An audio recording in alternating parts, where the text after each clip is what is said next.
Thank you. I'm delighted to be talking about the applications of mindset theory in the chess world in particular, because it gives me a chance to blend my professional life in the world of education and in particular applications of mindset to the chess world, which is a personal passion and has always been a personal passion of mine. I'd like to first of all acknowledge the salient contribution of the originator of mindset theory. Her name is Carol Dweck, a Professor of Psychology at Stanford University. I've had the great privilege of working with Carol on conference tours in Europe since 2010. And every time I get to meet and work with her, it's lovely to get some direct insights into both the origins and the recent workings of her theory. So I'd like to start by saying a few words about an activity that I've used for the best part of 20, even 25 years when working with adults and children and young people. I ask them to reflect on something they've achieved in life, an accomplishment that's brought them a great sense of pleasure, fulfillment, satisfaction, triumph even, in any domain of human achievement. And I ask them not to reveal what that domain is, because that might be a deeply personal reflection. But I ask them to find a word or a short phrase which captures the essence of how they achieved whatever the achievement was. So a chess player might reflect on how they achieved a title after many years of working towards one. A cyclist might talk about a particular sporting moment. And over the past 20, 25 years, I've gathered those words without knowing what the area of achievement actually was. And the slide here captures a summary of the overwhelmingly popular explanations that people talk about. They use those words all the time, and by the way, children use those words too, even though the word itself might be slightly different. A 6-year-old once spoke about bounce-back ability is what allowed her to achieve her goal. An adult would probably choose to use the word resilience, but it's the same concept. And then I was struck with those words on the other side of the slide, how rarely people talk about ability. How rarely they say my gift or talent in that domain allowed me to achieve my goal. And I wondered then about the nature of our education system, where we give such importance, such salience, such status to notions of intelligence and ability, and grouping children from an early stage, almost expecting what they're likely to be achieving in life based on their intelligence, when what we know from our lived experience is that those factors on the other side of the slide are the dominant ones that make the difference. And this speaks very powerfully to mindset theory as developed by Carol Dweck, who has come up with notions of fixed and growth mindset. And what she has found over many years of work and a huge number of laboratory and naturalistic studies is that individuals can have one or either or both, or sometimes a combination veering towards one in one domain but not in another. But if an individual had a fixed mindset, and I know I personally did for the first 4 decades of my life in many areas of achievement, I believed that what I was given by God or by my genes, in a sense, defined what I could do in that domain. So though I loved chess when I was very young, I did quite well. I didn't do as well as others, so I assumed that the others have more natural ability. And maybe I minimized how much more work they were putting in than me, or maybe the quality of the work that they were putting in was rather different from mine. But if I hold a fixed mindset, as I did as a chess player when I was young, my belief is that it's fixed. I've got a certain amount of chess ability, and therefore my priority is to make myself look as good as possible as a chess player, not to learn, but to show how smart I am, so to win games. And you can see where this leads. I will choose opponents who I'm likely to beat. I will avoid competitions where I'm likely to experience failures, because my job is to maximize the appearance of having a lot of ability. And you can see what follows from that. I feel clever when I do get these wins, and I avoid successes which are hard won, because that must mean I had to work hard to overcome my lack of ability. And I will find ways of giving the impression that it's there at the maximum. Whereas other individuals who might have held a growth mindset in chess would believe that they get smarter because they work better, they train harder, they find more challenging opponents, they can develop new skills and insights, they can learn better from failure, they can cope with those setbacks rather better than others, and all the rest follows from that. They feel clever when they're fully engaged in a tough struggle, not when they're using a scholar's mate to beat someone in 4 or 5 moves. and they will avoid situations where they can't learn. When I came back to chess in my later middle age, the first tournament I entered, I met a young man who I played in the first round off an old rating I was still playing, which was relatively high. He was much lower rated than me, and I expected to beat him easily, and he thrashed me in 19 moves. And after the game, when I'd stopped crying and apologized to him for not giving him a better game, I asked him why he was in my section, which was quite a high section. And he said, because if I was in the lower section, I'd probably win it. And I said, what's the problem with that? He said, well, I probably wouldn't have learned much.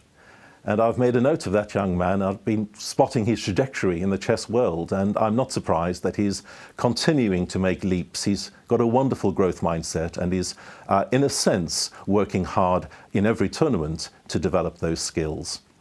So with those contrasts, if you like, between holding a fixed and a growth mindset, we see what this leads to in terms of our attitudes and our behaviors across the lifespan. If I believe that my ability is something which is fixed, I'm going to, if you like, not like learning situations. I'm going to avoid those. I'll seek out praise, because praise makes me feel good about myself. And I'll have high confidence in myself only when I'm winning, not when I'm losing. And we can see the potentially long-term consequences of these, overgeneralizing from one experience to another. I lost there because I'm rubbish at chess. No, I lost there because I misplayed the opening and I should find ways of correcting it. I exaggerate my failures.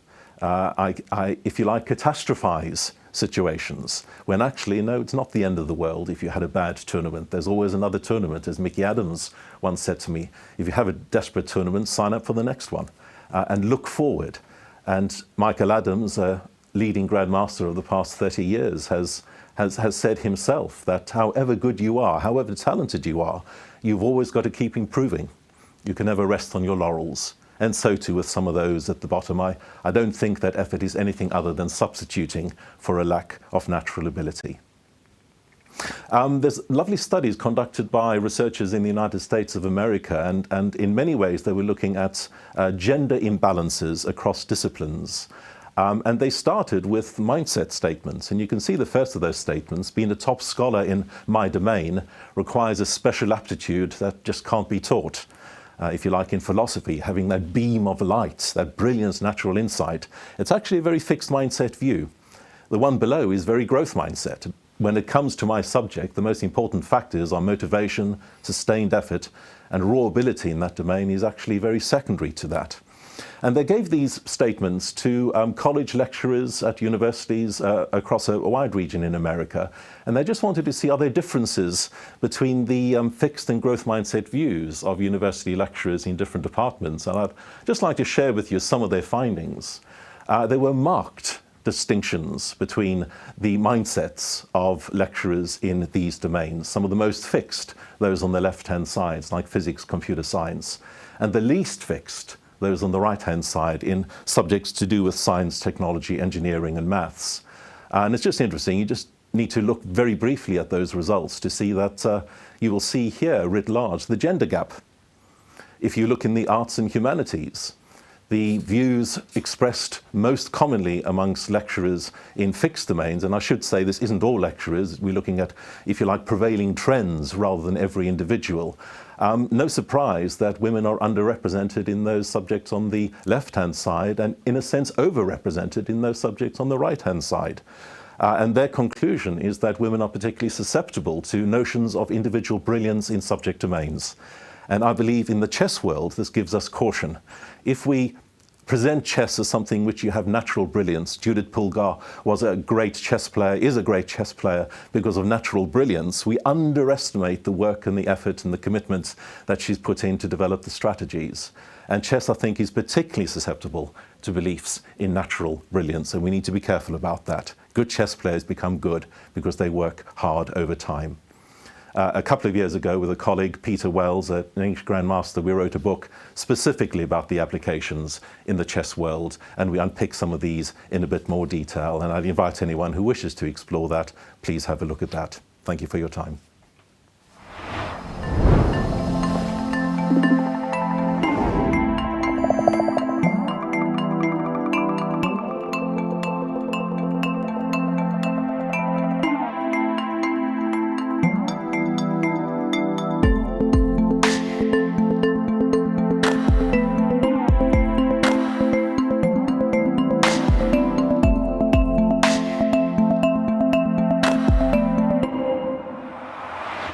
Thanks a lot, Barry. I have learned a lot. By the way, I think it will be interesting if you can give the details of your book on mindset, because I'm sure many of our viewers are interested. Thank you. Yes, it's a book that was published in 2020 by Crown House. It's on Amazon. You can probably get a slightly cheaper price even by going directly to the publisher, but it's very much about how top players have used mindset principles, whether they knew it or not, in developing their own careers, and how we as parents and indeed as players ourselves or coaches can make sure that we give young people the qualities to develop a growth mindset. And that looks at things like effort and challenge and feedback and coping with failures and working with other people in a productive way.